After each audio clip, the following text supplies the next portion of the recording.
KGB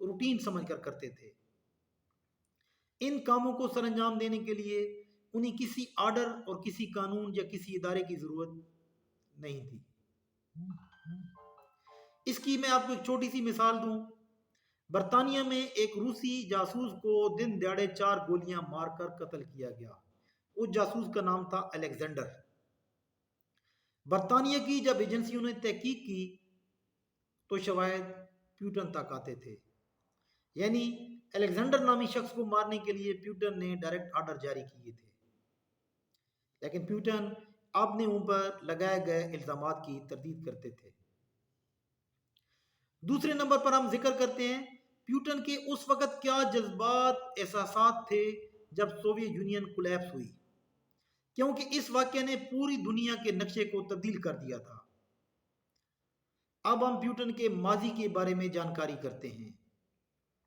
80s کی دہائی میں پیوٹن جرمنی کے شہر ڈریسڈن میں اپوائنٹ ہوئے۔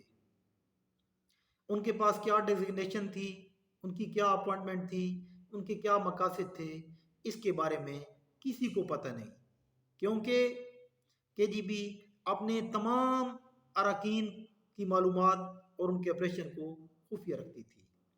لیکن اس بات پر سب متفق تھے کہ یہ ایک درمیانے درجے کے افیسر تھے، یہ ایک کوارڈینیٹنگ افیسر تھے جو KGB ایجنسی اور جرمنی کی ٹاپ سیکرٹ ایجنسی کے درمیان کوارڈینیشن کا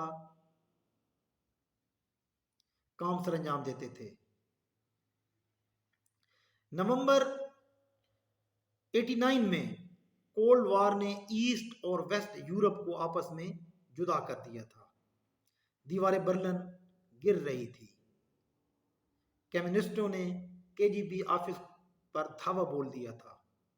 پیوٹن اس وقت ڈیوٹی پر موجود تھے۔ پیوٹن نے جب دیکھا کہ اہلکار KGB کی بلڈنگ کے اندر داخل ہو رہے ہیں، انہوں نے وہاں پر تعینات روس کی فوج کو فون پر پیغام دیا، تو فوجی اہلکاروں نے اسٹریٹ وے انکار کر دیا۔ انہوں نے کہا کہ جب تک ہمیں ماسکو آرڈر نہیں دے گا ہم کوئی عملی اقدام نہیں کریں گے۔ یعنی ماسکو اس وقت آرام سے سو رہا تھا۔ پیوٹن کے ذہن میں یہ بات اس دن طے ہو چکی تھی، نقش ہو چکی تھی کہ جو ملک سٹرانگ پالیسیاں نہیں بناتا، جو حکمت عملی پر کام نہیں کرتا، وہ ملک زوال کا شکار ہوتا ہے۔ اور پیوٹن کی یہ بات بالکل صحیح ثابت ہوئی۔ سوویت یونین 15 آزاد ریاستوں میں تقسیم ہو گئی۔ انہی ریاستوں میں کچھ ریاستیں یورپ کنٹریز میں شامل ہو گئیں، جنہوں نے بعد میں نیٹو میں شمولیت اختیار کی۔ ان آزاد ریاستوں میں ایک ریاست روس تھی جس کے صدر بورس یلسن تھے۔ یہیں سے 1990 میں ولادیمیر پوٹن نے عملی سیاست میں حصہ لینا شروع کیا۔ سب سے پہلے وہ لیننگراڈ کے ڈپٹی میئر منتخب ہوئے۔ اس کے بعد وہ ماسکو روانہ ہوئے اور بورس یلسن کی کابینہ میں ایڈمنسٹریٹر کے طور پر اپنے فرائض سر انجام دینے لگے۔ کچھ عرصے بعد بورس یلسن نے ان کو اپنے ملک کا نائب صدر بنا دیا۔ جب یہ نائب صدر بنے 2000 میں تو انہوں نے اپنے ملک کی اکنامکس کو زندہ کرنا شروع کیا۔ 2000 سے 2008 تک روس کی اکنامک گروتھ جو GDP تھی وہ 7% تھی۔ انہوں نے چند سالوں میں اپنے ملک کو دنیا کے ترقی یافتہ ملکوں میں شامل کر دیا۔ یہیں سے بورس یلسن اور پیوٹن کے درمیان تنازع پیدا ہونا شروع ہو گیا، کیونکہ بورس یلسن عمر رسیدہ، بیمار، شرابی تھے اور روس کی عوام ان کو پسند نہیں کرتی تھی، کیونکہ وہ ویسٹ یورپ کے کٹ پتلی تھے۔ 1999 میں پیوٹن نے سٹیپ ڈاؤن کیا، وہ صدر بنے، ایکٹنگ صدر بنے۔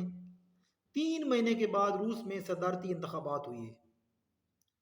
ولادیمیر پوٹن اکثریت سے وہ انتخابات جیت گئے اور وہ متفقہ طور پر روس کے صدر بن گئے۔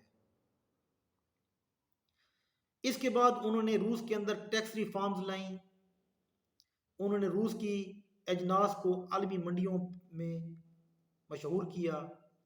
اب روس کے لوگوں کا لیونگ سٹینڈرڈ بڑھنے لگا۔ ولادیمیر پوٹن سے پہلے روس کی ساری منڈیاں اور اجناس دنیا کی بے رحم مارکیٹوں کے آسرے پر تھی۔ ہائپر انفلیشن نے لوگوں کی جمع پونجی کو ختم کر دیا تھا اور مستقبل میں بھی غیر یقینی کی صورتحال تھی۔ لیکن پیوٹن جب صدر بنے انہوں نے ٹھوس اقدامات کیے، انہوں نے روس کی ٹھوس بنیادیں رکھی، ٹھوس بنیادوں پر انہوں نے روس کو کھڑا کیا۔ انہوں نے لوگوں کے اندر ملک کی اہمیت اجاگر کی، ملک کے ساتھ محبت کو اجاگر کیا۔ پیوٹن کا ایک مقصد سوویت یونین کو دوبارہ جوڑنا تھا، سوویت یونین کی تعمیر نو تھی اور انٹرنیشنل سطح پر روس کی اہمیت کو اجاگر کرنا تھا۔ تو کچھ ہی وقت میں روس دنیا کی سپر پاور میں شمار ہونے لگا۔ یہ جو خواب، یہ جو مشن 1996 میں پیوٹن نے دیکھا تھا، 2008 میں وہ تقریباً پورا ہوتا ہوا نظر آ رہا تھا اور روس کی پوری عوام پیوٹن کے پیچھے کھڑی تھی۔